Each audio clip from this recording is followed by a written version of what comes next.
Hi students, I welcome you all to my class, that is chemistry.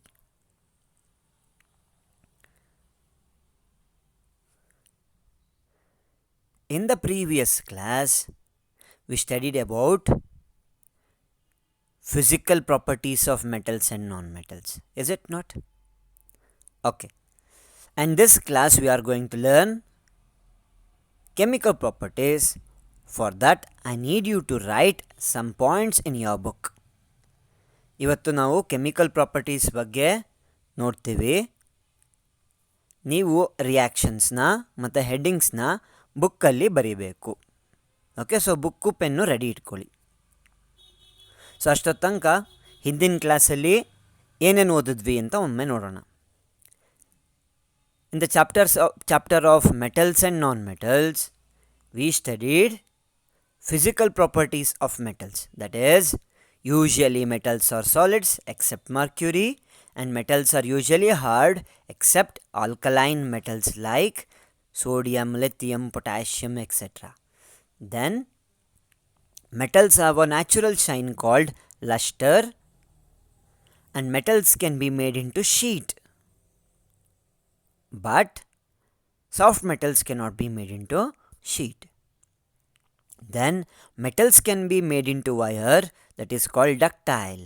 If we make sheet, that property is called malleability, and the metals are called malleable.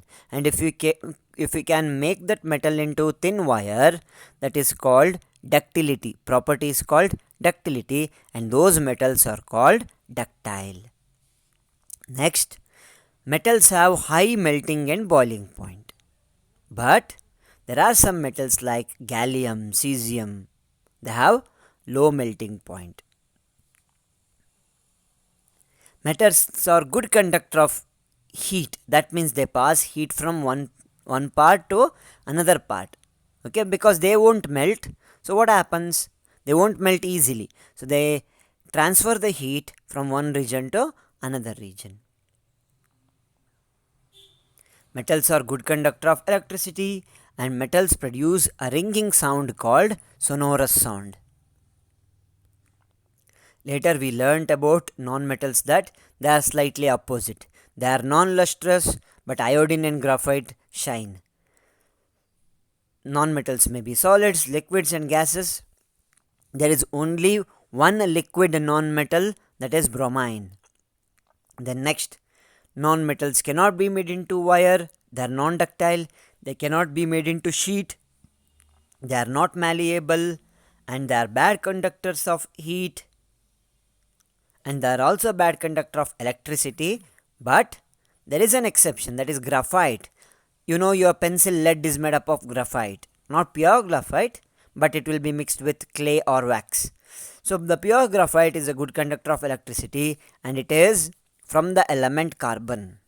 Okay, you know that carbon can form graphite, carbon can form diamond, carbon can form charcoal, etc. There are different forms. So usually they have low melting and boiling point, but graphite and diamond have high melting and boiling point, and they are usually non-sonorous. Most all non-metals are non-sonorous.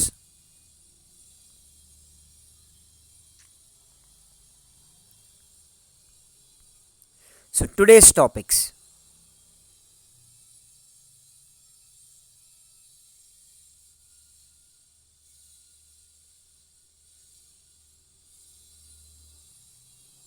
Today's topic is chemical properties of metals. ಇವತ್ತು ನಾವು chemical properties of ಮೆಟಲ್ಸ್ನ ನೋಡೋಣ. So 4 chemical ಪ್ರಾಪರ್ಟೀಸ್ನ ನೀವು ಕಲಿಬೇಕು. ಆಮೇಲೆ ಮೆಟಲ್ಸ್ನ ಹೇಗೆ extraction ಅಂದರೆ mining ಬಗ್ಗೆ ತಿಳ್ಕೊಳ್ಳೋಣ. So first properties of metals ಅಂದರೆ ಕೆಮಿಕಲ್ ಪ್ರಾಪರ್ಟೀಸ್ ಆಫ್ ಮೆಟಲ್ಸ್ನ ನೋಡಿಬಿಟ್ಟು ನಂತರ ಎಕ್ಸ್ಟ್ರಾಕ್ಷನ್ ಆಫ್ ಮೆಟಲ್ಸ್ ಅದ್ರ ಬಗ್ಗೆ ಎಲ್ಲ ತಿಳ್ಕೊಬೋದು. ಸೊ ಫಸ್ಟ್ ಯಾವ್ಯಾವ ಕೆಮಿಕಲ್ ಪ್ರಾಪರ್ಟಿ ಕಲಿಬೇಕು, ಯಾವ್ಯಾವ ರಿಯಾಕ್ಷನ್ ಕಲಿಬೇಕು, ನಿಮ್ಮ ಸಿಲೆಬಸ್ ಪ್ರಕಾರ ಯಾವ್ಯಾವುದು ಅಂತ ನೋಡೋಣ. ಮೊದಲನೇದಾಗಿ reaction with oxygen. Metals oxygen ಜೊತೆ ಹೇಗೆ ರಿಯಾಕ್ಟ್ ಆಗುತ್ತೆ? ಕೆಲವು ಅದಾಗೆ ರಿಯಾಕ್ಟ್ ಆಗ್ತವೆ, ಕೆಲವನ್ನ ಹೀಟ್ ಕೊಟ್ಟು ಬರ್ನ್ ಮಾಡಬೇಕು. ಸೊ ಯಾವ ರೀತಿ? Okay. Next reaction with water. ಕೆಲವು ಮೆಟಲ್ಸ್ ಕೋಲ್ಡ್ ವಾಟರ್ ಜೊತೆ ರಿಯಾಕ್ಟ್ ಆದರೆ, ಕೆಲವು ಹಾಟ್ ವಾಟರ್ ಜೊತೆ, ಇನ್ನು ಕೆಲವು ಸ್ಟೀಮ್ ಜೊತೆ ರಿಯಾಕ್ಟ್ ಆಗ್ತವೆ. ಹೇಗೆ ಗೊತ್ತಲ್ವಾ? ಈಗ ನೀವು ಸ್ಟೂಡೆಂಟ್ಸಲ್ಲಿ ಕೂಡ ಕೆಲವರಿಗೆ ಹೇಳಿದ್ರೆ ಸಾಕು ಕೇಳ್ತಾರೆ, ಕೆಲವರಿಗೆ ಬೈಬೇಕು, ಇನ್ನು ಕೆಲವರಿಗೆ ಹೊಡಿಬೇಕು. ಹಂಗೆ ಕೆಲವು ಮೆಟಲ್ಸ್ಗೆ ಹೀಟ್ ಎನರ್ಜಿ ಕೊಡೋದು ಬೇಡ, ಕೋಲ್ಡ್ ವಾಟರ್ ಜೊತೆನೇ ರಿಯಾಕ್ಟ್ ಆಗ್ತವೆ. ಬಟ್ ಕೆಲವು ಮೆಟಲ್ಸ್ ಸ್ವಲ್ಪ ಬಿಸಿ ಮುಟ್ಟಿಸ್ಬೇಕಂದ್ರೆ ಹಾಟ್ ವಾಟರ್ ಕೊಡಬೇಕು. ಇನ್ನು ಕೆಲವಕ್ಕೆ ಗೊತ್ತಲ್ಲ, ಕೆಲವು ಮಕ್ಕಳಿಗೆ ಹೊಡೆದ್ರೆ ಮಾತ್ರ ಕಲಿಯೋದು. ಸೊ ಹಾಗೆ ಇನ್ನು ಕೆಲವು ಮೆಟಲ್ಸ್ಗೆ ಸ್ಟೀಮ್ ಕೊಟ್ಟರೆ ಮಾತ್ರ ಅವು ರಿಯಾಕ್ಟ್ ಆಗೋದು. So next reaction with acids. ಕೆಲವು ಮೆಟಲ್ ಡೈಲ್ಯೂಟ್ ಆ್ಯಸಿಡ್ ಜೊತೆ ರಿಯಾಕ್ಟ್ ಆಗ್ತವೆ, ಕೆಲವು ಕಾನ್ಸಂಟ್ರೇಟೆಡ್ ಆ್ಯಸಿಡ್ ಜೊತೆ. ನೆಕ್ಸ್ಟ್ ಮೆಟಲ್ಸ್ ಮತ್ತು ನಾನ್ ಮೆಟಲ್ಸ್ ಹೇಗೆ ರಿಯಾಕ್ಟ್ ಆಗುತ್ತೆ ಅಂತ. Metals and non metals react with each other. Okay. So how will metals react with non metal ಅನ್ನೋದನ್ನು ಓದ್ತೀವಿ. ಸೊ ಫಸ್ಟಿಗೆ ರಿಯಾಕ್ಷನ್ ವಿತ್ ಆಕ್ಸಿಜನ್ ನೋಡೋಣ. ಸೊ ಎಲ್ಲ ರಿಯಾಕ್ಷನಿಗೂ ಒಂದು ಕಾಮನ್ ಪ್ಯಾಟರ್ನ್ ಇರುತ್ತೆ ಅಲ್ವಾ? ಅದನ್ನು ಫಸ್ಟು ಸೆಂಟೆನ್ಸ್ನ ನಾಪಕ ಇಟ್ಕೊಳ್ಳಿ. Okay. Reaction with oxygen. Metals react with oxygen to produce metal oxide. Metal plus oxygen gives metal oxide. ಇದು ಜನರಲ್ ಫಾರ್ಮ್ಯಾಟ್ ಅಥವಾ ಪ್ಯಾಟರ್ನ್ ಅಂತೀವಲ್ಲ, ಜನರಲ್ ಫಾರ್ಮ್ಯಾಟ್ ಅಥವಾ ಪ್ಯಾಟರ್ನ್ ಇದು. ಏನು? Metals react with oxygen to give metal oxide. ಒಂದು example ನೋಡೋಣ. Copper first ನೋಡೋಣ. Copper reacts with oxygen to give copper oxide. Copper reacts with oxygen to produce copper oxide. ಇದನ್ನು ನಾವು cupric oxide ಅಂತಲೂ ಕರಿತೀವಿ. Cupric oxide. ಕಾಪರಲ್ಲಿ ಎರಡು ರೀತಿ ಇದೆ, ಕ್ಯುಪ್ರಸ್ ಮತ್ತು ಕ್ಯುಪ್ರಿಕ್ ಅಂತ. ಕ್ಯುಪ್ರಸ್ ಮತ್ತು ಕ್ಯುಪ್ರಿಕ್. ಸೊ ಇಲ್ಲಿ ಅದು cupric oxide. Copper reacts with oxygen to produce copper oxide or cupric oxide. So ಇದನ್ನು ನೀವು ಬ್ಯಾಲೆನ್ಸ್ ಮಾಡಿದಾಗ 2Cu + O2 gives 2CuO ಆಗುತ್ತೆ. Next let us C one more example, that is aluminium. Aluminium reacts with oxygen to give aluminum oxide. Aluminum reacts with oxygen to give aluminum oxide. ಇದು natural ಆಗೇ ಆಗುತ್ತೆ. Okay. But ಕೆಲವು ಮೆಟಲ್ಸಿಗೆ ಏನು ಮಾಡಬೇಕು ನಾವು? Heat ಕೊಟ್ಟರೆ ಮಾತ್ರ ಆಗ್ತವೆ. ಅದು ಯಾವುದು ಅಂತ ನೆಕ್ಸ್ಟ್ ನೋಡೋಣ. ನಿಮಗೆ ಗೊತ್ತಿದೆ ಮೆಟಲ್ ಆಕ್ಸೈಡ್ಸ್ ಏನು? Bases. Non metal oxides acids ಆದರೆ ಮೆಟಲ್ ಆಕ್ಸೈಡ್ಸ್ನ ಬೇಸ್ ಅಂತೀವಿ. ಲಾಸ್ಟ್ ಚಾಪ್ಟ್ರಲ್ಲಿ ಕಲ್ತಿದ್ದೀರಾ. Metal oxides act like bases. Metal oxides are basic in nature. ಯಾವ್ಯಾವುದು ಮತ್ತು ಹೇಗೆ ನೋಡೋಣ. We know that metal oxides are basic oxides. Let us see example of sodium. Sodium reacts with oxygen to form sodium oxide. Sodium reacts with oxygen to form sodium oxide. ಈ sodium oxide form ಆಯ್ತಲ್ವಾ? ಈ sodium ಆಕ್ಸೈಡ್ನ ನೀರಿಗೆ ಹಾಕಿದ್ರೆ ಏನಾಗುತ್ತೆ? Sodium hydroxide. When sodium oxide reacts with water, it forms sodium hydroxide, which is a base. And same way potassium reacts with oxygen to form potassium oxide, and that potassium oxide reacts with water to form potassium hydroxide, which is a base. ಇದರಿಂದ ಏನು ಗೊತ್ತಾಗುತ್ತೆ? Metal ಆಕ್ಸೈಡ್ಸು base ಆಗ್ತವೆ ಅಂತ. ಆದರೆ ಎಲ್ಲ metal oxides ನೀರಲ್ಲಿ ಕರಗುತ್ತಾ? ಇಲ್ಲ ಅಲ್ವಾ? ಸೊ ಅವು ಮೆಟಲ್ ಆಕ್ಸೈಡ್ ರೂಪದಲ್ಲೇ ಇರ್ತವೆ. ಸೊ ಮೆಟಲ್ ಹೈಡ್ರಾಕ್ಸೈಡ್ ಆಗಲೇಬೇಕು ಅಂತೇನಿಲ್ಲ. ಮೆಟಲ್ ಆಕ್ಸೈಡ್ಸ್ ಆದರೂ ಕೂಡ ಅದು ಬೇಸ್ ಅಂತ. Okay. We know that usually metal oxides are bases, but there is an exception. ನೋಡೋಣ ಏನದು ಎಕ್ಸೆಪ್ಷನ್ನು. ಎಲ್ಲ ಮೆಟಲ್ ಆಕ್ಸೈಡ್ಸು ಬೇಸಸ್ಸಾ? ಜನರಲಿ ಹೌದು, ಬಟ್ ಸ್ಪೆಸಿಫಿಕಲಿ ನೋಡೋಣ ಏನಾದ್ರು ಎಕ್ಸೆಪ್ಷನ್ ಇದೆಯಾ ಅಂತ. But some metal oxides show both acidic and basic property. ಏನಂತ ಹೇಳ್ತಾರೆ? ಕೆಲವು ಮೆಟಲ್ ಆಕ್ಸೈಡ್ಸು ಬೇಸಿಕ್ ಆಗು ರಿಯಾಕ್ಟ್ ಮಾಡ್ತವೆ, ಅಸಿಡಿಕ್ ಆಗು ರಿಯಾಕ್ಟ್ ಮಾಡ್ತವೆ. ಅಂಥವಕ್ಕೆ ಏನಂತ ಕರಿತೀವಿ? These metal oxide which act as both acid and bases are called amphoteric oxides. ಏನಂತ ಕರಿತೀವಿ? Amphoteric oxide. ಹೇಗೆ ಜ್ಞಾಪಕ ಇಟ್ಕೊಳ್ಳೋದು ಇದನ್ನು? ಆಂಫಿಬಿಯನ್ ಅಂತ ಕೇಳಿದ್ದೀರಾ? ಕಪ್ಪೆ. ಅದಕ್ಕೆಲ್ಲ ಏನಂತ ಕರಿತೀವಿ? ಆಂಫಿಬಿಯನ್. ಆಂಫಿ ಅಂದರೆ ಬೋತ್ ಅಂತ. ಆಂಫಿಬಿಯನ್ ಅಂದ್ರೇನು? ಲ್ಯಾಂಡಲ್ಲೂ ಬದುಕುತ್ತೆ, ವಾಟ್ರಲ್ಲೂ ಬದುಕುತ್ತೆ ಅಲ್ವಾ? ಹಾಗೆ ಇಲ್ಲಿ ಆಂಫೋ ಅಂದರೆ ಎರಡು ಅಂತ. ಆಂಫೋಟೆರಿಕ್ ಆಕ್ಸೈಡ್ಸ್ ಅಂದರೆ the oxides which act as both acid and base. ಎರಡೂ ರೀತಿ ಆ್ಯಕ್ಟ್ ಮಾಡಬೇಕು. ಈ ಕಡೆ ಆ್ಯಸಿಡು ಅಲ್ಲ ಬೇಸು ಅಲ್ಲ ಅಂತ ಅನ್ಬೇಡಿ. ಓಕೆ, ಅದು ತಪ್ಪಾಗುತ್ತೆ, ಅದು ಬೇರೆ ಇದೆ. ನೆಕ್ಸ್ಟ್ ಕ್ಲಾಸಸ್ಸಲ್ಲಿ ಮತ್ತೆ ಕಲಿತೀರ. ಆ್ಯಸಿಡು ಅಲ್ಲ ಬೇಸು ಅಲ್ಲ ಅಂದರೆ ಅದು ಬೇರೆ. ಬಟ್ ಇಲ್ಲಿ ಆ್ಯಸಿಡ್ಡು ಹೌದು, ಬೇಸ್ ಕೂಡ ಹೌದು.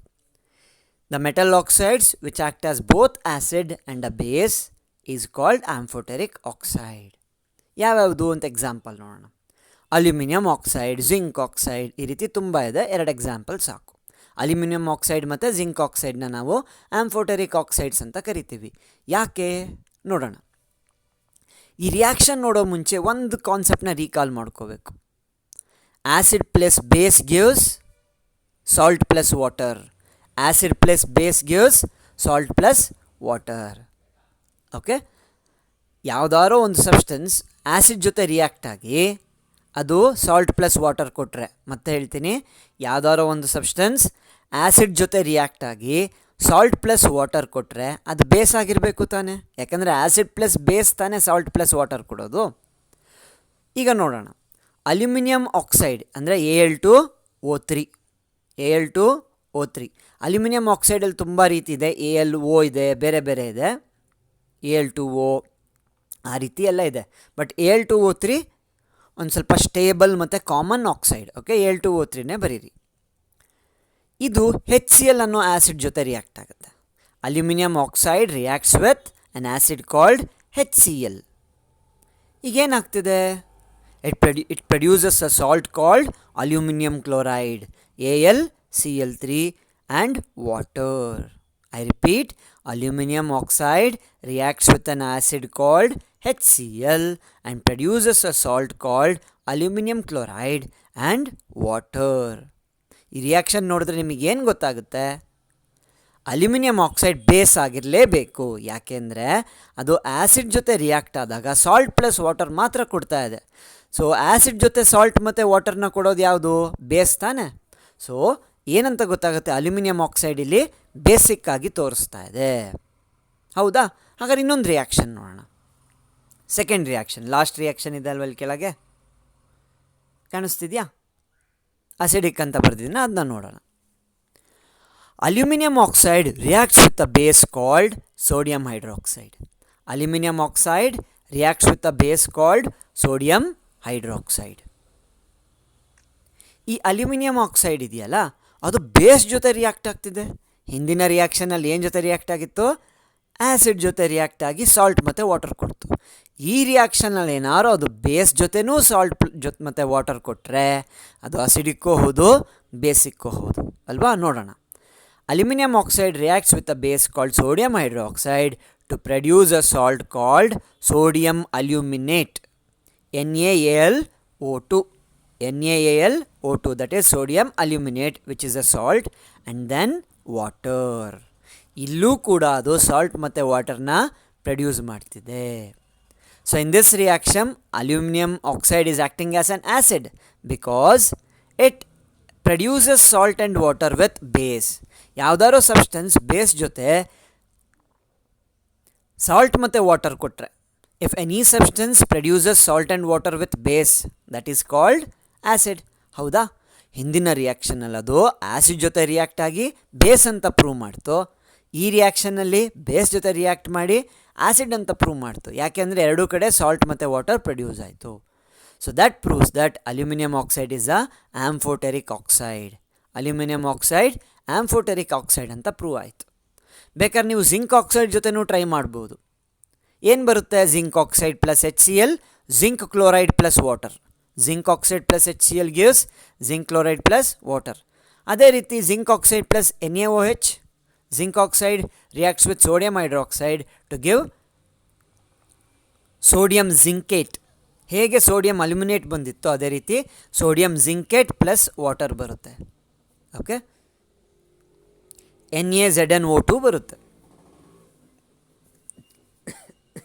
ಸೊ ನಿಮಗೆ ಆ ರಿಯಾಕ್ಷನ್ನ ಕಲಿಯೋದು ಬೇಡ, ಬಟ್ ಗೊತ್ತಿರಲಿ. ಸೊ ಈ ಸ್ಲೈಡಲ್ಲಿ ಏನು ಕಲ್ತ್ವಿ ನಾವು? ಮೆಟಲ್ ಆಕ್ಸೈಡ್ಸ್ ಕೆಲವು ಡಿಸಾಲ್ವ್ ಆಗ್ತವೆ, ಕೆಲವು ಡಿಸಾಲ್ವ್ ಆಗಲ್ಲ, ಗೊತ್ತಿದೆ. ಸೊ ಬಟ್ ಮೆಟಲ್ ಆಕ್ಸೈಡ್ಸ್ ನಾವು ಯೂಶ್ವಲಿ ಬೇಸಸ್ ಅಂತ ಕರಿತೀವಿ. ಆದರೆ ಕೆಲವು ಮೆಟಲ್ ಆಕ್ಸೈಡ್ ಬೇಸ್ ಆಗೂ ರಿಯಾಕ್ಟ್ ಆಗುತ್ತೆ, ಆ್ಯಸಿಡ್ ಆಗೂ ರಿಯಾಕ್ಟ್ ಆಗುತ್ತೆ. ಸೊ ಅಂದರೆ ಬೇಸ್ ರೀತಿಯೂ ಬಿಹೇವ್ ಮಾಡುತ್ತೆ, ಆ್ಯಸಿಡ್ ರೀತಿಯೂ ಬಿಹೇವ್ ಮಾಡುತ್ತೆ. ಸೊ ಇಂಥ ಆಕ್ಸೈಡ್ಸ್ಗಳಿಗೆ ಆಂಫೋಟೆರಿಕ್ ಆಕ್ಸೈಡ್ಸ್ ಅಂತ ಕರಿತೀವಿ. ಹಾಗಾದ್ರೆ ನೆಕ್ಸ್ಟ್ ಪ್ರಾಪರ್ಟಿಗೆ ಹೋಗೋಣ. ಅಂದರೆ ಸೇಮ್ ಆಕ್ಸಿಜನ್ ಜೊತೆನೆ ಬಟ್ ಬೇರೆ ಮೆಟಲ್ಸ್ಗಳು ಹೇಗೆ ರಿಯಾಕ್ಟ್ ಆಗುತ್ತೆ? You know that all metals will not react same. ಎಲ್ಲ ಮೆಟಲ್ಗಳು ಸೇಮ್ ರೀತಿ ರಿಯಾಕ್ಟ್ ಮಾಡಲ್ಲ. ಆಕ್ಸಿಜನ್ ಜೊತೆನೂ ಕೂಡ ಎಲ್ಲ ಮೆಟಲ್ಸ್ ಸೇಮ್ ವೇನಲ್ಲಿ ರಿಯಾಕ್ಟ್ ಆಗಲ್ಲ. All metals will not react samely with oxygen. Different metals show different reactions with oxygen. ಯಾವ್ಯಾವುದು ಅಂತ ನೋಡೋಣ. ಫಸ್ಟ್ ವೆರಿ ರಿಯಾಕ್ಟಿವ್ ಮೆಟಲ್ಸ್ಗಳಿದ್ದಾವೆ. ಯಾವುದು? ಪೊಟ್ಯಾಷಿಯಮ್, ಸೋಡಿಯಂ, ಇವೆಲ್ಲ ಇದೆಯಲ್ಲ, ಇದು ನಾವು ಬೆಂಕಿ ಹಚ್ಚೋದೇ ಬೇಡ, ಆಕ್ಸಿಜನಿಗೆ ಎಕ್ಸ್ಪೋಸ್ ಮಾಡಿದ್ರೆ ಸಾಕು ಬೆಂಕಿ ಹತ್ಕೊಂಡ್ಬಿಡುತ್ತೆ. Some metals like potassium and sodium, if they are exposed to air or kept in open air, they catch fire. ಅಂದರೆ ವಿಗರಸ್ ರಿಯಾಕ್ಷನ್ ಅಂದರೆ ವೆರಿ ಹೈ ರಿಯಾಕ್ಷನ್. ಸೊ ಅವೇ ಬೆಂಕಿ ಹತ್ಕೊಂಡ್ಬಿಡ್ತವೆ. ಅದಕ್ಕೆ ಅವನ್ನ ಪ್ರೊಟೆಕ್ಟ್ ಮಾಡೋಕ್ಕೆ ಏನು ಮಾಡ್ತೀವಿ? ಕಾಣಿಸ್ತಾ ಇದೆಯಾ? ಒಂದು ಬಾಟ್ಲೊಳಗೆ ಕೆರೋಸಿನ್ ಇಟ್ಟಿದ್ದೀವಿ. ಆ ಕೆರೋಸಿನ್ ಒಳಗೆ ಈ ಸೋಡಿಯಂ ಅಥವಾ ಪೊಟ್ಯಾಷಿಯಮ್ ಪೀಸಸ್ನ ಇಡ್ತೀವಿ. We use kerosene to preserve sodium and potassium. ಯಾಕೆ kerosene? Kerosene does not allow oxygen to enter. Oxygen ಕೆರೋಸಿನ್ನಲ್ಲಿ ಡಿಸಾಲ್ವ್ ಅಥವಾ ಒಳಗೆ ಹೋಗಲ್ಲ. Okay, so we use kerosene to protect.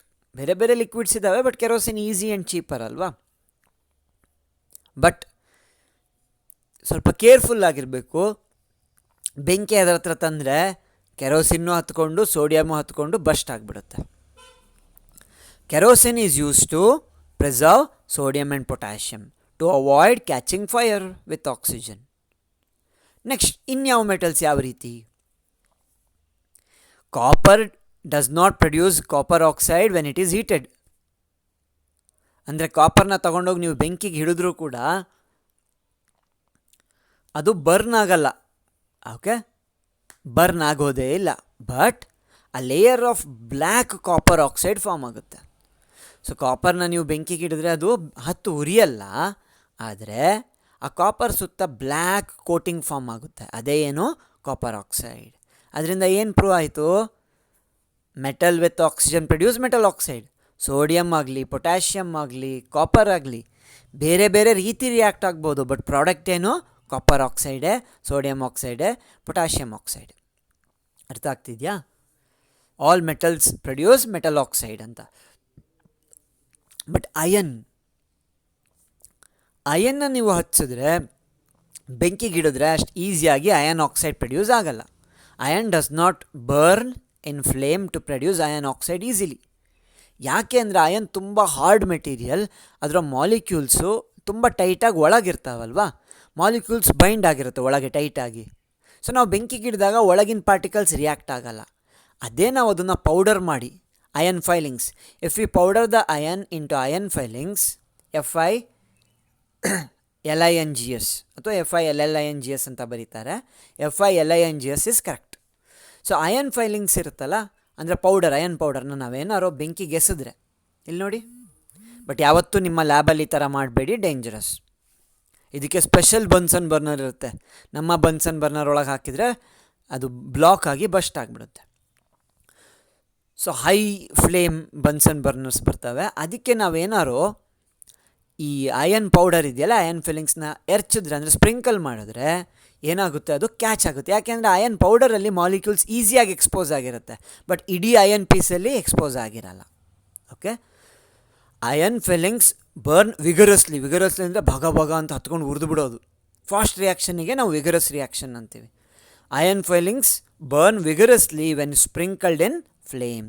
So ಬೇರೆ ಬೇರೆ ಮೆಟಲ್ಸ್ ಬೇರೆ ಬೇರೆ ರೀತಿ ಆಕ್ಸಿಜನ್ ಜೊತೆ ಬರ್ನ್ ಆಗುತ್ತೆ, ಆದರೆ ಎಲ್ಲವೂ ಮೆಟಲ್ ಆಕ್ಸೈಡ್ನ ಪ್ರೊಡ್ಯೂಸ್ ಮಾಡುತ್ತೆ. Iron oxide, copper oxide, sodium oxide, potassium oxide, aluminium oxide, zinc oxide ಅಲ್ವಾ?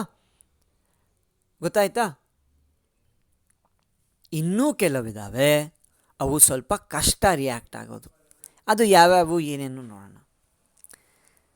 Silver and gold does not react with oxygen even at high temperature. ನೀವು 1000 ಡಿಗ್ರಿನೇ ಕೊಡಿ, ಸಿಲ್ವರ್ ಅಥವಾ ಗೋಲ್ಡ್ ಮೆಲ್ಟ್ ಆಗುತ್ತೆ, ಬಟ್ ಆಕ್ಸಿಜನ್ ಜೊತೆ react ಆಗಲ್ಲ.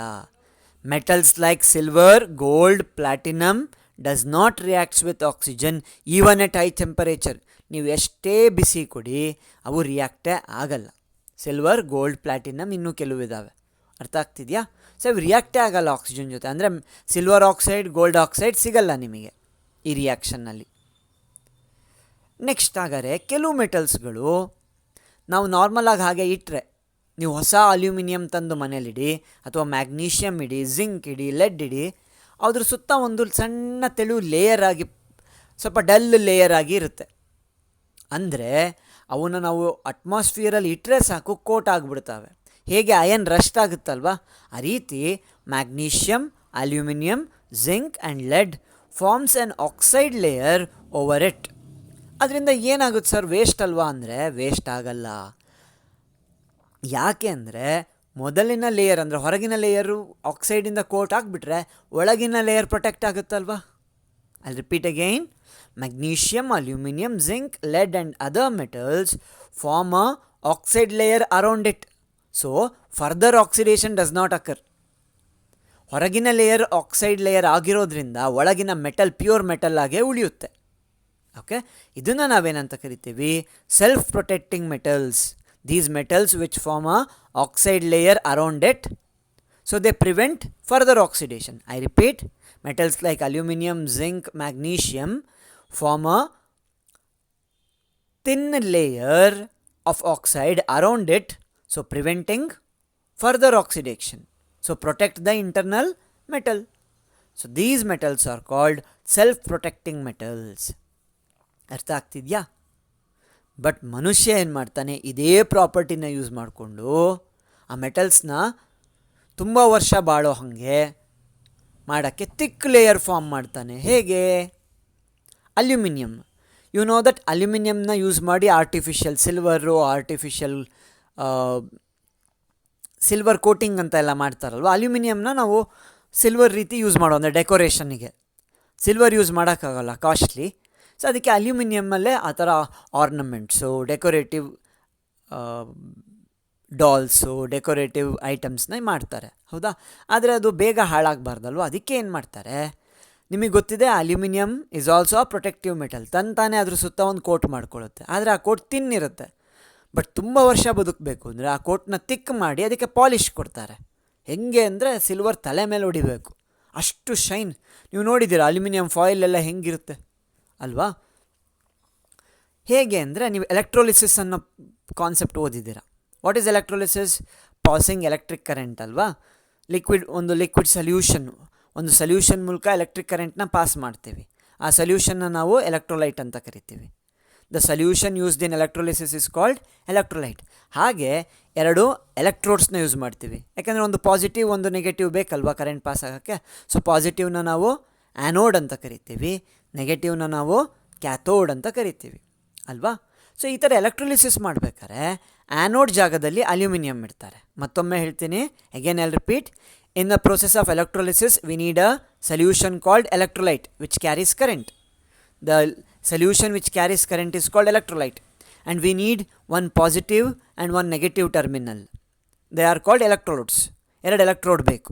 Positive electrode is called anode and negative electrode is called cathode. Okay?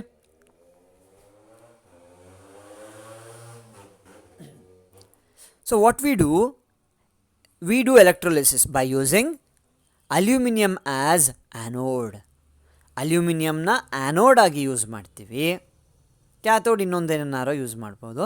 ಅಲ್ಯೂಮಿನಿಯಮ್ನ anode ಆಗಿ use ಮಾಡ್ತೀವಿ. ಹಾಗೆ ಎಲೆಕ್ಟ್ರೋಲೈಟ್ನ ಯಾವುದಾಗಿ ತೊಗೋತೀವಿ, ಯಾವುದನ್ನು ಎಲೆಕ್ಟ್ರೋಲೈಟ್ ಆಗಿ ತೊಗೋತೀವಿ? Dilute sulphuric acid. Aluminium is used as anode, dilute sulphuric acid is used as electrolyte, and we perform electrolysis. ಏನಾಗುತ್ತೆ ಅವಾಗ current pass ಆದಾಗ? ನಿಮಗೆ ಗೊತ್ತಿದೆ, ಡೈಲ್ಯೂಟ್ ಸಲ್ಫ್ಯೂರಿಕ್ ಆ್ಯಸಿಡ್ ಅಂದರೆ ಅಲ್ಲಿ ವಾಟರ್ ಇರುತ್ತೆ, ಹೌದಾ? ವಾಟರ್ ಇದೆ ಅಂದರೆ ಹೈಡ್ರೋಜನ್ ಆ್ಯಂಡ್ ಆಕ್ಸಿಜನ್ ಸಪ್ರೇಟ್ ಆಗುತ್ತೆ. If there is water breaks into hydrogen and oxygen. This oxygen ಈ ರೀತಿ ಫಾರ್ಮ್ ಆಗಿರೋ ಆಕ್ಸಿಜನ್ ಏನಾಗುತ್ತೆ, ಅಲ್ಯೂಮಿನಿಯಂ ಜೊತೆ ರಿಯಾಕ್ಟ್ ಆಗುತ್ತೆ. ಆ್ಯನೋಡಲ್ಲಿ ಏನಿದೆ, aluminium. In the anode we have kept aluminium. So the oxygen produced by the electrolysis reacts with aluminium to form aluminium oxide. So ಎಷ್ಟೊತ್ತು ಈ ರಿಯಾಕ್ಷನ್ ಮಾಡ್ತಿರ್ತಾರೋ ಅಷ್ಟು ಹೊತ್ತು ಅಲ್ಯೂಮಿನಿಯಂ ಆಕ್ಸೈಡ್ ಲೇಯರ್ ಅಲ್ಯೂಮಿನಿಯಂ ಸುತ್ತ ಕವರ್ ಆಗುತ್ತೆ. So the oxygen reacts with aluminium and thick layer of aluminium oxide is formed around aluminium. Aluminium ಸುತ್ತ aluminium oxide layer form ಆಗುತ್ತೆ. So this aluminium oxide layer can B polished and we can use the instrument for more years. ಈ ಪ್ರಾಪರ್ಟಿಗೆ ಅಥವಾ ಈ ಪ್ರೋಸೆಸ್ಗೆ ಏನಂತ ಕರಿತೀವಿ, anodising. ಇದನ್ನ ಏನಂತ ಕರಿತೀವಿ, ಆ್ಯನೋಡೈಸಿಂಗ್. ಬೇರೆ ಮೆಟಲ್ಸ್ಗೂ ಮಾಡ್ಬೋದು, ಬಟ್ ಅಲ್ಯೂಮಿನಿಯಮ್ಗೆ ಕಾಮನ್ ಆಗಿ ಮಾಡ್ತೀವಿ. So this process is of what is anodizing? Anodizing is a process of electrolysis where metal like aluminum is coated with thick layer of its oxide, that is aluminum oxide, to protect it and use it for longer time. And we can polish that also. Okay, easy ಇತ್ತಲ್ವಾ?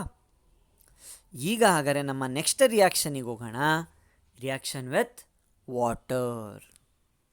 ಇದು ತುಂಬ important ಮಕ್ಕಳೇ. ಯಾಕೆ ಅಂದರೆ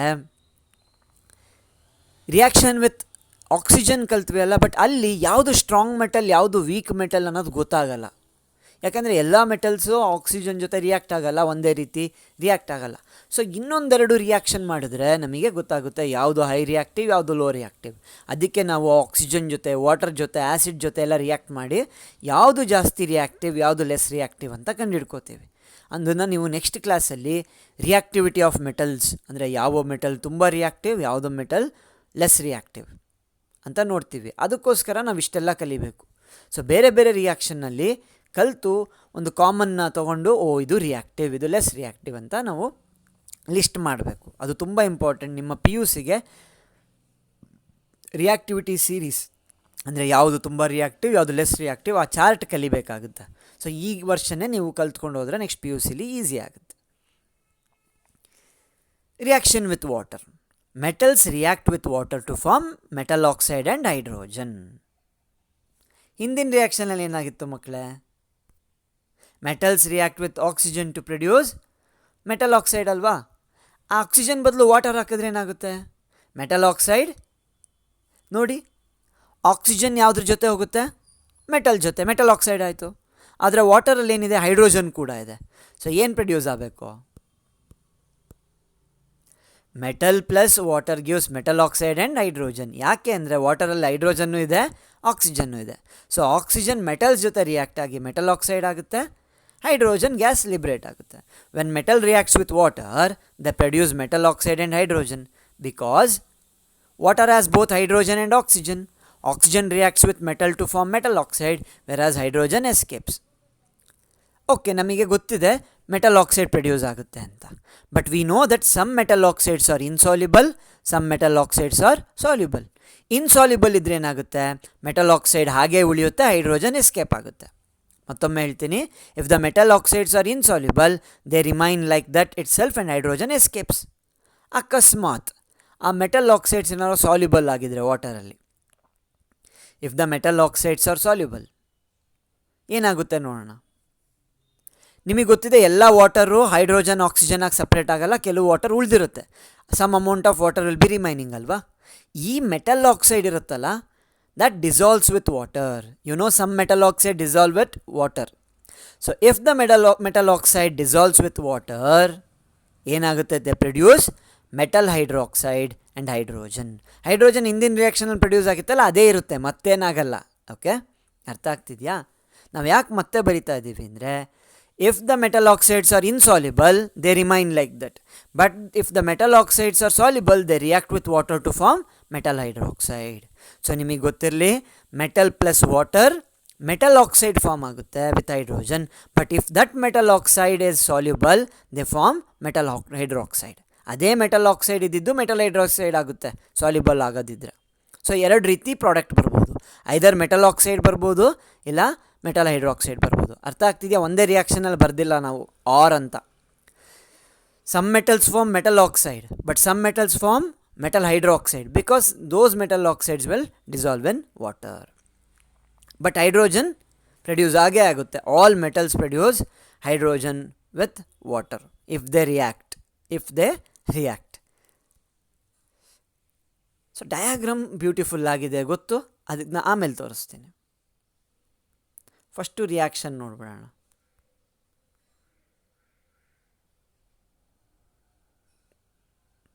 okay, let us see sodium. Sodium reacts with water. ನಿಮಗೆ ಗೊತ್ತಿದೆ sodium dissolves in water, so metal oxide ಅಲ್ಲ, metal hydroxide form ಆಗುತ್ತೆ. So you know that sodium is soluble in water, so they form sodium hydroxide, not sodium oxide. Sodium reacts with water to form sodium hydroxide plus hydrogen. Okay, metal plus water produces metal hydroxide plus hydrogen ಅಲ್ವಾ. ಅದೇ ರೀತಿ potassium ಕೂಡ, potassium hydroxide plus hydrogen. ಆದರೆ ಈ reaction ಎಷ್ಟು danger ಅಂದರೆ ಅದನ್ನು ತೋರಿಸ್ತೀನಿ. ಯಾಕೆ ನಿಮಗೆ ಗೊತ್ತು, ಮೆಟಲ್ ಆಕ್ಸಿಜನ್ ಜೊತೆನೇ ಬರ್ನ್ ಆಗುತ್ತೆ. ಇನ್ನು ನೀರಿಗೆ ಹಾಕಿದ್ರೆ ಓಕೆ ಏನಾಗುತ್ತೆ ನೋಡೋಣ. Highly exothermic. This reaction is highly exothermic. Exo ಅಂದರೆ ಹೊರಗೆ, ಥರ್ಮಿಕ್ ಅಂದರೆ heat. The release heat. In this reaction lots of heat is released. ತುಂಬ ಹೀಟ್ ರಿಲೀಸ್ ಆದರೆ ಏನಾಗುತ್ತೆ ಸರ್? ಹೈಡ್ರೋಜನ್ ಏನು? Hydrogen is a combusting gas. ಹೈಡ್ರೋಜನಿಗೆ ಹೀಟ್ ಸಿಕ್ಕರೆ ಸಾಕು, ಅದು ಬೆಂಕಿ ಹತ್ಕೊಂಡ್ಬಿಡುತ್ತೆ. ಮತ್ತು ಈ ರಿಯಾಕ್ಷನಲ್ಲಿ ಏನಾಗ್ತಿದೆ, in this reaction lots of heat is produced, so hydrogen burns. ಆ ಹೈಡ್ರೋಜನ್ ಎಸ್ಕೇಪ್ ಆಗಲ್ಲ, ಬರ್ನ್ ಆಗಿಬಿಡುತ್ತೆ. ಅದಕ್ಕೆ ಏನಾಗುತ್ತೆ ನೋಡಿ, ಸೋಡಿಯಂ ಪೀಸ್ನ ನಾವು ನೀರಿಗೆ ಹಾಕಿದರೆ ಏನಾಗ್ತಿದೆ, ಸಖತ್ ಹೀಟ್ ರಿಲೀಸ್ ಆಗಿ ಹೈಡ್ರೋಜನ್ನ ಬರ್ನ್ ಮಾಡಿಬಿಡುತ್ತೆ. ಸೊ ಹೈಡ್ರೋಜನ್ ರಿಲೀಸ್ ಆಗ್ತಾ ಇರುತ್ತೆ, ಬರ್ನ್ ಆಗ್ತಾ ಇರುತ್ತೆ. ನಿಮಗೆ ಗೊತ್ತು, ಸೋಡಿಯಂನ ನೀರಿಗೆ ಹಾಕಿದ್ರೆ ಯಾವ ಗ್ಯಾಸ್ ಪ್ರೊಡ್ಯೂಸ್ ಆಗುತ್ತೆ? ಹೈಡ್ರೋಜನ್. ಬಟ್ ಹೀಟ್ ಪ್ರೊಡ್ಯೂಸ್ ಆಗಿರುತ್ತಲ್ಲ, ಅದು ಹೈಡ್ರೋಜನ್ನ ಬರ್ನ್ ಆಗ್ತಾನೆ ಇರುತ್ತೆ. ಸೊ ಸೋಡಿಯಂ ಇರೋ ತನಕ ಹೈಡ್ರೋಜನ್ ಪ್ರೊಡ್ಯೂಸ್ ಆಗುತ್ತೆ, ಹೈಡ್ರೋಜನ್ ಪ್ರೊಡ್ಯೂಸ್ ಆಗ್ತಿರೋ ತನಕ ಬೆಂಕಿ ಹತ್ಕೊಂಡು ಓಡೋಗ್ತಾ ಇರುತ್ತೆ. ಯಾಕೆ ಓಡೋಗುತ್ತೆ ಅಂದರೆ ಬಬಲ್ಸ್ ಪ್ರೊಡ್ಯೂಸ್ ಆಗುತ್ತಲ್ವಾ ಸೋಡಿಯಮ್ಮಿಂದ. ಸೊ ಗ್ಯಾಸ್ ಎಸ್ಕೇಪ್ ಆಗೋಕ್ಕೆ ಟ್ರೈ ಮಾಡುತ್ತೆ, ಈ ಸೋಡಿಯಮ್ನ ಪುಷ್ ಮಾಡುತ್ತೆ. ಸೊ ಸೋಡಿಯಂ ಹೆಂಗೆ ಓಡ್ತಿದೆ ನೋಡಿ. ಬಟ್ ಇದು ತುಂಬ ಡೇಂಜರಸ್. ಹಾರಿಬಿಡುತ್ತೆ, ಕಣ್ಣಿಗೆ ಹೋದರೆ ಬ್ಲೈಂಡ್, ಚರ್ಮಕ್ಕೆ ಹೋದರೆ ಚರ್ಮ ತೂತ ಆಗುತ್ತೆ. ಸೊ ಇದನ್ನು ಟೀಚರ್ಸ್ ಪರ್ಮಿಷನ್ ಇಲ್ದಲೇ ಮಾಡಬಾರ್ದು. ಬಟ್ ಟೀಚರ್ ಮಾಡಿದ್ರೂ ಕೂಡ ದೂರ ಇರಬೇಕು. ಯಾಕೆಂದರೆ ನಾನು ನನ್ನ ಸ್ಕೂಲಲ್ಲಿ ತುಂಬ ಸಲ ಮಾಡಿದ್ದೀನಿ. ಮಕ್ಕಳು ಬಗ್ ನೋಡಿ, ನಾನು ಎಷ್ಟೋ ಹೇಳಿದ್ರು 6ನೇ ಕ್ಲಾಸು 7ನೇ ಕ್ಲಾಸ್ ಮಕ್ಕಳಿಗೆಲ್ಲ ತೋರಿಸ್ತೀವಿ, ದೂರ ಇರ್ರಿ ಅಂದರೆ ಬಗ್ ನೋಡೋ ಅಭ್ಯಾಸ. ಒಂದಿಬ್ಬರು ಮಕ್ಕಳಿಗೆ ದೂರದಲ್ಲಿ ಹಾರಿ ಒಂದು ಚೂರು ಮಚ್ಚೆ ಆಗಿತ್ತು. ಈಗ ಅವ್ರು PUC ಮುಗಿಸಿದ್ರು ಹಾಗೇ ಇದೆ ಮಚ್ಚೆ. ಬಟ್ ಡೇಂಜರ್ ಅಲ್ವಾ. ಸೊ ಅದಕ್ಕೆ ನಾವು ಟೀಚರ್ಸ್ ಯಾವಾಗಲೂ ಮಕ್ಕಳಿಗೆ ದೂರ ಇರೋಕ್ಕೆ ಹೇಳ್ತೀವಿ. ಬಟ್ ಕಿತಾಪತಿ ಮಾಡಿದ್ರೆ ಹಿಂಗೆ ಮಾಡಿ ಅನುಭವಿಸ್ತಾರೆ, ಆಗ ಬೇರೆ ಮಕ್ಕಳು ಕಲೀಲಿ ಅಂತ ನಾವು ಸ್ಕೂಲಲ್ಲಿ ತೋರಿಸ್ತೀವಿ. ಯಾಕಂದರೆ ಅವ್ರಿಗೆ ಗೊತ್ತಾಗಬೇಕು ಮಕ್ಕಳಿಗೆ ಯಾವ್ಯಾವ ಕೆಮಿಕಲ್ ಡೇಂಜರಸ್ ಅಂತ. ಸೊ ನಿಮಗೂ ಜ್ಞಾಪಕ ಆಗಲಿ ಅನ್ನೋಕ್ಕೋಸ್ಕರ ತೋರಿಸ್ತಾ ಇದ್ದೀನಿ. ಯಾವುದೇ ಕಾರಣಕ್ಕೂ ಈ ಮೆಟಲ್ಸ್ ಜೊತೆ ಆಟ ಆಡಬೇಡಿ, ಮತ್ತು ಟೀಚರ್ಸ್ಗೂ ಫೋರ್ಸ್ ಮಾಡಬೇಡಿ ತೋರಿಸಿ ಅಂತ. ಸ್ಕೂಲಿಗೆ ಹೋದ ತಕ್ಷಣ ಸರ್ ಆ ಸರ್ ಹೇಳಿದ್ರು ತೋರಿಸಿ ಅನ್ಬೇಡಿ, ಇದು ಡೇಂಜರಸ್. ವಿಡಿಯೋ ನೋಡಿ ಸಾಕು, ಎಂಜಾಯ್ ಮಾಡಿ. ಗೊತ್ತಾಗ್ತಾ ಇದೆಯಾ? ಸೊ ಕೆಲವು ಮೆಟಲ್ಸ್ ಹೆಂಗೆ ರಿಯಾಕ್ಟ್ ಆಗುತ್ತೆ, ಎಕ್ಸೋಥರ್ಮಿಕಲಿ. ಇದು ವಿಗರಸ್ ರಿಯಾಕ್ಷನ್, ಯಾಕಂದರೆ ಫಾಸ್ಟ್ ರಿಯಾಕ್ಷನ್, ಡೇಂಜರಸ್ ರಿಯಾಕ್ಷನ್ ಅಲ್ವಾ. Sodium and potassium reacts vigorously with water which produces lots of heat and the hydrogen catches fire. ಗೊತ್ತಾಗ್ತಿದೆಯಾ? ಬರೀಬೋದಾ ಎಕ್ಸಾಮಲ್ಲಿ? ಸೋಡಿಯಂ ಮತ್ತು ಪೊಟ್ಯಾಷಿಯಮ್ ಹೇಗೆ ರಿಯಾಕ್ಟ್ ಆಗುತ್ತೆ? Vigorously, exothermically and hydrogen catches fire. ಅದಕ್ಕೆ ಅದು ಹೆಂಗಾಗ್ತಾ ಇದೆ, ಓಡ್ತಾ ಇದೆ. ಇದನ್ನು ನಾವು ಡಾರ್ಟ್ ಅಂತೀವಿ, DART. ಡಾರ್ಟ್ ಅಂದರೆ ಅದ್ರ ಮೇಲೆ ಕುಣಿಯೋದು, ನೀರ ಮೇಲೆ ಕುಣಿಯುತ್ತದು ಸೋಡಿಯಂ. ನೆಕ್ಸ್ಟ್ ನೋಡೋಣ ಕ್ಯಾಲ್ಶಿಯಂ ಯಾವ ರೀತಿ ರಿಯಾಕ್ಟ್ ಆಗುತ್ತೆ ಅಂತ. Calcium reacts with water to produce calcium hydroxide and hydrogen. Okay, ಅರ್ಥ ಆಗ್ತಿದೆಯಾ? ಈ ರಿಯಾಕ್ಷನಲ್ಲೂ ನಾವು ಕೋಲ್ಡ್ ವಾಟರೇ ಕೊಟ್ಟಿದ್ದು. ಯಾಕೆ ಹೀಟ್ ಕೊಡೋದೇ ಬೇಡ. ನಾನು ಹೇಳಿದೆ ಆಗಲೇ, ಕೆಲವು ಮಕ್ಕಳಿಗೆ ಬೈಯೋದು ಬೇಡ, ಪಾಠ ಮಾಡಿದ ತಕ್ಷಣ ಅರ್ಥ ಮಾಡ್ಕೊಂಡು ನೋಟ್ಸ್ ಬರೆದು ಬಿಡ್ತಾರೆ. ಕೆಲವು ಮಕ್ಕಳಿಗೆ ಬೈಬೇಕು, ಕೆಲವು ಮಕ್ಕಳಿಗೆ ಹೊಡಿಬೇಕು. ಬಟ್ ಇಲ್ಲಿ ಸೋಡಿಯಂ, ಪೊಟ್ಯಾಷಿಯಮ್ಮು ಮತ್ತು ಕ್ಯಾಲ್ಶಿಯಮ್ ಎಲ್ಲ ಅವು ಕೋಲ್ಡ್ ವಾಟ್ರೇ ಸಾಕು, ಅಂದರೆ ತಣ್ಣಿನ ಮಹತ್ವ ಸಾಕು. ಅಂದರೆ ಜಸ್ಟ್ ಬೈಯೋದು ಬೇಡ ಅಂತ, ಜಸ್ಟ್ ಎಕ್ಸಾಂಪಲ್. ಓಕೆ, ಹಿಂಗೆಲ್ಲ ಬರೀಬೇಡಿ, ನಿಮಗೆ ಅರ್ಥ ಆಗಲಿ ಅಂತ. ಸೋಡಿಯಂ, ಪೊಟ್ಯಾಷಿಯಮ್, ಕ್ಯಾಲ್ಶಿಯಮ್ ಎಲ್ಲ ಒಳ್ಳೆ ಮಕ್ಕಳು ಅಂದ್ಕೊಳ್ಳಿ. ಅವಾಗೆ ಸುಮ್ಮನೆ ಕೋಲ್ಡ್ ವಾಟರಲ್ಲೇ ರಿಯಾಕ್ಟ್ ಆಗಿಬಿಡ್ತವೆ. Calcium reacts with water to produce calcium hydroxide and hydrogen. Common ಅಲ್ವಾ? Metal plus water gives metal hydroxide plus hydrogen, because calcium is soluble in water. ಇದು ಅಷ್ಟೊಂದು ಎಕ್ಸೋಥರ್ಮಿಕ್ ಅಲ್ಲ. This is not so much exothermic. Heat produce ಆಗುತ್ತೆ but ತುಂಬ heat produce ಆಗಲ್ಲ. ಹಾಗಾಗಿ hydrogen does not catch fire. This reaction is less exothermic. ಕಾಣಿಸ್ತಿದೆಯಾ? This reaction is less exothermic. So hydrogen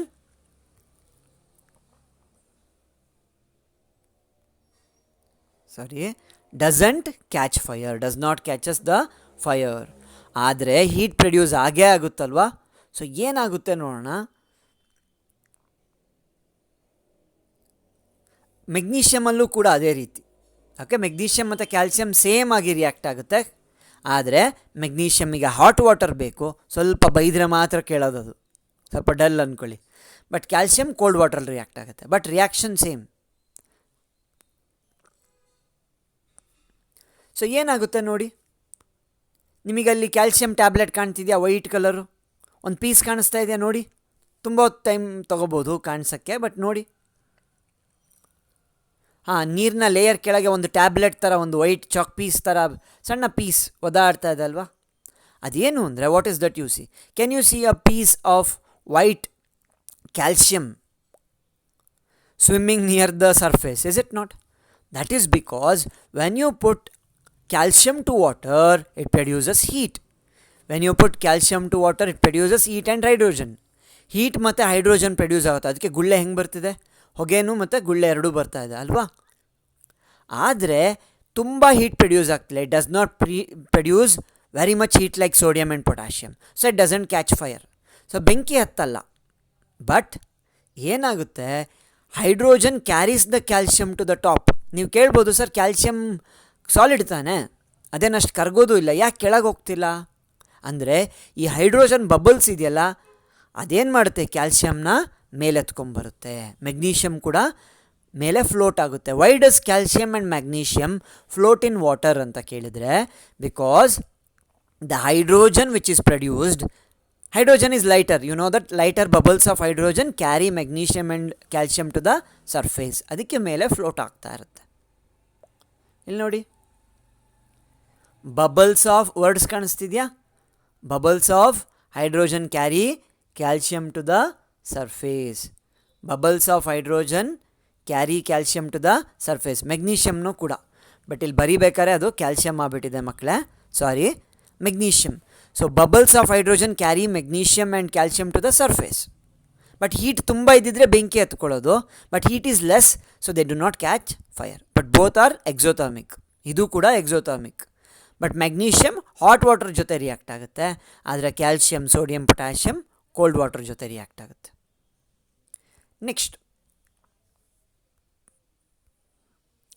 next ಏನು, ಇನ್ನೂ ಕೆಲವು ಮೆಟಲ್ಸ್ ಇದಾವೆ, ಅವು ಏನು ಮಾಡ್ತವೆ ಅದನ್ನ ನೋಡೋಣ. ಮೆಟಲ್ ಲೈಕ್ ಅಲ್ಯೂಮಿನಿಯಮ್ ಮತ್ತು iron. Aluminium and iron are like very naughty students. ಈ ತರಲೆ ಮಕ್ಕಳುಗಳಿರ್ತಾವಲ್ಲ, ಹೇಳಿದ್ರು ಕೇಳಲ್ಲ, ಬೈದರೂ ಕೇಳಲ್ಲ. ಅವಕ್ಕೆ ಏನು ಮಾಡಬೇಕು, ಬಗ್ಗಿಸ್ಬಿಟ್ಟು ಕೋಲರ್ ರಪ್ಪ ರಪ್ಪ ರಪ್ಪ ಬ್ಯಾಕ್ ಬರ್ನ್ ಆಗಂಗೆ ಹೊಡಿತಾರಲ್ವ. ಕೆಲವು ಟೀಚರ್ಸ್ ಹೊಡಿತಿರ್ತಾನೆ. ಯಾಕೆ ಅಂದರೆ ಆ ಮಕ್ಕಳು ಹೆಂಗಾರ ಮಾಡಿ ಕಲೀಲಿ. ಇಲ್ಲಿ ಟೀಚರ್ಸ್ದು ದ್ವೇಷ ಏನಿರಲ್ಲ, ಆ ಮಕ್ಕಳು ಕಲಿಬೇಕು, ಆ ಪೇರೆಂಟ್ಸ್ನ ಎಫರ್ಟ್ಸ್ ವೇಸ್ಟ್ ಆಗಬಾರ್ದು. ಹಾಗೆ ಅಲ್ವಾ, ಇಲ್ಲೂ ಕೂಡ ನಮಗೆ ಆಕ್ಸೈಡ್ ಬೇಕು, ಹೈಡ್ರೋಜನ್ ಬೇಕು. ಸೊ ಮೆಟಲ್ ಕೋಲ್ಡ್ ವಾಟರ್ ಜೊತೆ ರಿಯಾಕ್ಟ್ ಆದರೆ ಸರಿ, ಇದ್ರ ಥರ ಯಾವುದು ಕ್ಯಾಲ್ಸಿಯಮ್, ಸೋಡಿಯಂ, ಪೊಟ್ಯಾಷಿಯಮ್ ಥರ. ಇಲ್ವಾ ಹೀಟ್ ಕೊಡ್ತೀವಿ ಮೆಗ್ನೀಷಿಯಮ್ ಥರ. ಆಗಲೂ ಹಾಟ್ ವಾಟರ್ ಜೊತೆನೂ ರಿಯಾಕ್ಟ್ ಆಗಲಿಲ್ಲ ಅಂದರೆ ಏನು ಮಾಡ್ತೀವಿ, ಮೆಟಲ್ಸ್ನ ಫಸ್ಟು ಸುಡ್ತೀವಿ, ರೆಡ್ ಹಾಟ್. ಇಲ್ಲಿ ಅದನ್ನು ಬರ್ದಿಲ್ಲ. Aluminium and iron are made red hot. ಅವನ್ನ ಕೆಂಪಗೆ ಸುಡ್ತೀವಿ ಫಸ್ಟು. ಆಮೇಲೆ ಏನು ಮಾಡ್ತೀವಿ, ಸ್ಟೀಮ್ ಅಂದರೆ ಹಾಟ್ ವಾಟರು ಅಲ್ಲ, ಸ್ಟೀಮ್ನ ಕೊಡ್ತೀವಿ. Metals like aluminium and iron reacts only with steam. ತುಂಬ ಹೈ ಟೆಂಪರೇಚರ್ ಮೊದಲೇ. First only we have to heat aluminium and iron to red hot. 400-500 ಡಿಗ್ರಿಗೆ ಹೀಟ್ ಮಾಡ್ತೀವಿ, ಆಮೇಲೆ ಅದಕ್ಕೆ ಸ್ಟೀಮ್ನ ಕೊಡ್ತೀವಿ. Aluminium and iron react with steam to give aluminium oxide, iron oxide with hydrogen. Okay, aluminum reacts with steam to give aluminum oxide and hydrogen, and iron reacts with steam to give iron oxide and hydrogen. Pattern common ಇದೆ ತಾನೆ. ಏನಂತ ಹೇಳಿದ್ವಿ ಫಸ್ಟಿಗೆ ನಾವು, metals react with water to give metal oxide and hydrogen. ಈಗ ನೋಡಿ, metals reacts with water to give metal oxide and hydrogen. Only thing is, here it is in steam. Water is in the form of steam ಅಲ್ವಾ. ಮತ್ತು ಇವು soluble ಅಲ್ಲ. Aluminium oxide and iron oxide are not soluble in water, so they form oxide. They do not form hydroxide. So ಇವು ಆಕ್ಸೈಡ್ಗಳನ್ನ ಮಾತ್ರ form ಮಾಡುತ್ತೆ, ಯಾಕಂದರೆ ಇದು ಸಾಲ್ಯುಬಲ್ ಅಲ್ಲ. ಸೊ ಹೈಡ್ರಾಕ್ಸೈಡ್ನ ಫಾರ್ಮ್ ಮಾಡಲ್ಲ. ಬಟ್ ಇನ್ನೂ ಕೆಲವು ಮಕ್ಕಳುಗಳು ಇರ್ತಾರಲ್ಲ, ಸರ್ ನನ್ನ ಪ್ಯಾಷನ್ ಓದೋದ್ರಲ್ಲಿಲ್ಲ, ನಾನು ಸ್ಕೂಲ್ ಬಿಡ್ತೀನಿ ಇದು ಓಡೋಗ್ಬಿಡ್ತಾವಲ್ಲ. ಈ ಕಡೆ ಕಡಿಮೆ ಈಗಿನ ಮಕ್ಕಳು. ಬಟ್ ಕೆಲವು ಮಕ್ಕಳು ಇರ್ತಿದ್ರು ಸ್ಕೂಲಿಂದ ಡ್ರಾಪ್ಔಟ್ ಆಗಿಬಿಡೋರು, ಬೇರೆ ಏನೇನೋ ಮಾಡಿ ಸಕ್ಸಸ್ ಆಗಿರೋರು ಇದ್ದಾರೆ. ಬಟ್ ಎಲ್ಲರೂ ಆಗಲ್ಲ ಮಕ್ಕಳೇ. ಆಲ್ಬರ್ಟ್ ಐನ್ಸ್ಟೀನ್ ಎಲ್ಲ ಗೊತ್ತಲ್ಲ, ಸಣ್ಣ ವಯಸ್ಸಲ್ಲೇ ಸ್ಕೂಲ್ನ ಬಿಟ್ಟು ಬೇರೆ ಕೆಲಸ ಎಲ್ಲ ಮಾಡಿ ಆಮೇಲೆ ಏನೇನೋ ಎಜುಕೇಷನ್ ಮಾಡಿದ್ರು. ಬಟ್ ಎಲ್ಲರೂ ಆಲ್ಬರ್ಟ್ ಐನ್ಸ್ಟೀನ್, ಐಸಾಕ್ ನ್ಯೂಟನ್ ಆಗೋಕ್ಕಾಗಲ್ಲ. ಸೊ ನಾವೆಲ್ಲರೂ ಸ್ಕೂಲಲ್ಲಿ ಓದಿನೇ ಕಲಿಬೇಕು. ಓಕೆನಾ. ಯಾವ ಮೆಟಲ್ಸು ಬೆಂಕಿ ಹಚ್ಚಿದ್ರೂ ಸ್ಟೀಮ್ ಕೊಟ್ಟರು ರಿಯಾಕ್ಟ್ ಆಗಲ್ಲ. There are some metals which do not react even with steam on heating also. They are lead, copper, silver, gold do not react with water, not with cold water, not with hot water, not even with steam. Okay. So ಇದಿಷ್ಟು ಮಕ್ಕಳೇ. So ಇವತ್ತು ನಾವೇನೇನು ಓದಿದ್ವಿ ಅಂತ ಗೊತ್ತಾಯ್ತಲ್ವಾ. Easy ಇದೆ, ಇಷ್ಟನ್ನೇ practice ಮಾಡಿ. Daily 2 type of reaction ಕಲಿಯೋಣ. Next ಕ್ಲಾಸಲ್ಲಿ acid ಮತ್ತು non metals ಜೊತೆ ಹೇಗೆ ರಿಯಾಕ್ಟ್ ಆಗುತ್ತೆ ನೋಡೋಣ. ಸೊ ಏನಾರು ಅರ್ಥ ಆಗಿಲ್ಲ ಅಂದರೆ ಸರ್ಗೆ ಮೆಸೇಜ್ ಮಾಡಿ. ಸರ್ಗೆ ನೀವು ಕೇಳಬೇಕು, ಸರ್ ತೇಜಸ್ವಿ ಸರಿಗೆ ಹೇಳಿ ಈ ಡೌಟ್ನ ಅರ್ಥ ಮಾಡ್ಸೋಕ್ಕೆ ಅಂತ ನೀವು ಫೋರ್ಸ್ ಮಾಡಿ ಕೇಳಬೇಕು ಮಕ್ಕಳೇ. ಅರ್ಥ ಆಗ್ತಿದೆಯಾ? ಆಗ ಮಾತ್ರ ನಾವು ನಿಮಗೆ ಡೌಟ್ ಕ್ಲಿಯರ್ ಮಾಡ್ಬೋದು. ಇಲ್ಲಾಂದರೆ ನೀವು ಕೇಳಲೇ ಇಲ್ಲ ಅಂದರೆ ನಮಗೆ ಗೊತ್ತಾಗುತ್ತಾ? ನೀವು ಕೇಳಿದಾಗ ಓಹೋ ಈ ಮಕ್ಕಳಿಗೆ ಅರ್ಥ ಆಗಿಲ್ಲ ಅಂತ ನಮಗೆ ಗೊತ್ತಾಗುತ್ತೆ. ನೀವು ಕೇಳಬೇಕು. ಸೊ ಇವತ್ತು reaction with oxygen, reaction with water, how metals react with oxygen, how metals react with water we have learnt. I hope you have understood and I hope you have enjoyed the learning also. ಮಕ್ಕಳೇ, ನೀವು ಕಲಿಬೇಕಾದ್ರೆ enjoy ಮಾಡ್ಕೊಂಡು ಕಲ್ತ್ರೆ ಮಾತ್ರ ಅದು ಕಲಿಕೆ ಆಗುತ್ತೆ, ಇಲ್ಲ ಅಂದರೆ ಸಮಯ ವ್ಯರ್ಥ. If you enjoy learning, then only it is called learning. Otherwise it is just waste of money, time and energy. I hope you have understood everything. Thank you. Be safe at home. Be healthy. Let's meet in next class.